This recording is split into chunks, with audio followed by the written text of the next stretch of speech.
Homeschool, we love reading aloud. I talk about it all the time. I talk about how I love to use read alouds to teach history, science, math, literature, language arts. It really is my favorite way for us to learn. I feel like if we can learn any topic through a story, that really is the way to go. But when I talk about this on social media, one of the biggest comments that I get is, I'd love to read aloud more with my kids, but they just won't sit still. Well, get this, neither do mine. We can throw away the idea that in order for our kids to listen, to digest, to understand what they are hearing, what they are learning, they have to be still and completely quiet. That's just not the case. Today, I'm going to give you my 10 tips that can make incorporating read alouds into your homeschool a lot less complicated.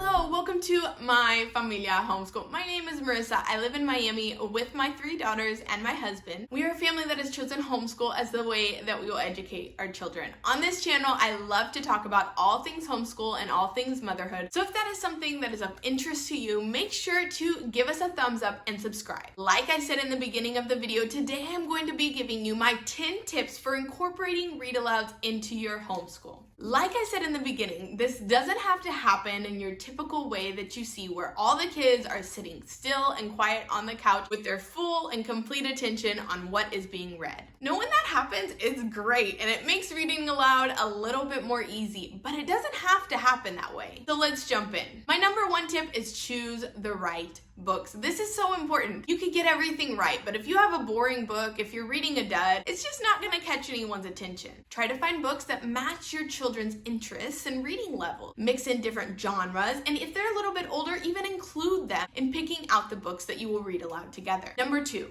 find a cozy place to read together. This could be the couch or maybe a bed. You can add in pillows and blankets. This helps your children associate reading aloud with something comfortable, inviting, and enjoyable. Number 3, incorporate different voices and expressions. This really brings reading aloud to life. Now, you don't have to be a voice expert to be able to do this, but just adding a little bit of a different intonation to the different characters really makes it fun and brings it to life. This can also help your kids with comprehension and distinguishing between the different characters that are talking within the story. Number 4, encourage participation. You don't have to read the whole chapter all the way through without stopping. You can pause, ask questions, talk about a conversation or a decision that the characters made. This helps your kids to be more engaged with the story and makes the experience more memorable.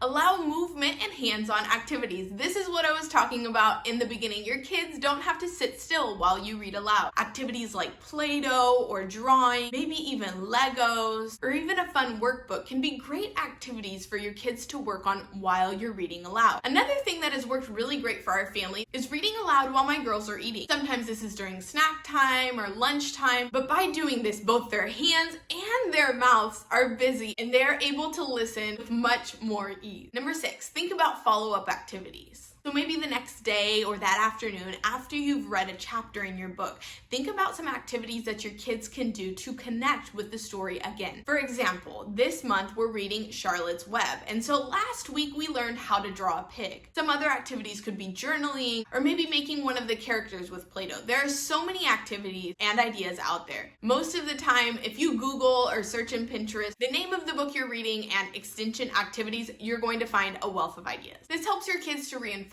what they have read and also make connections to real life. Number 7, be consistent. Normally, if we want to do something every day, it helps to do it at the same time or around the same time. Now, this doesn't have to be something super structured, but maybe every day we read before we start our homeschool day, or every day we read aloud after lunchtime, or every day we read aloud before bedtime. So it doesn't have to be at the same clock time every day, but making it an anchor within your routine will help you to be consistent with something that you already want to do often. Number 8, model a love of reading. If your kids see in you excitement for opening up a book and sitting down and reading it, if they notice how passionate you are about the story you are reading together, it will be contagious. Number 9, adapt to your child's mood. If one day you see that your child maybe isn't super involved or super connected to the story, I'm not saying that you throw away read aloud time altogether, but we might read a little bit less that day. On the other hand, if your child is super connected to the story that day, maybe read another chapter. Number 10,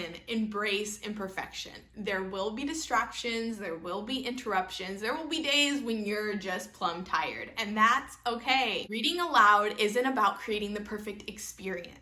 It's about connecting, spending time together, and the joy of sharing these stories as a family. Reading aloud isn't just an educational activity. It is a time where we create connections, where we spark our children's imagination, and instill a lifetime love of learning. I hope these 10 tips helped you realize that reading aloud doesn't have to be so difficult. It doesn't have to be perfect, and your kids don't have to sit still and be quiet the whole time. If this video was helpful for you and your family, don't forget to give us a thumbs up and subscribe so you can join us next time with My Familia Homeschool.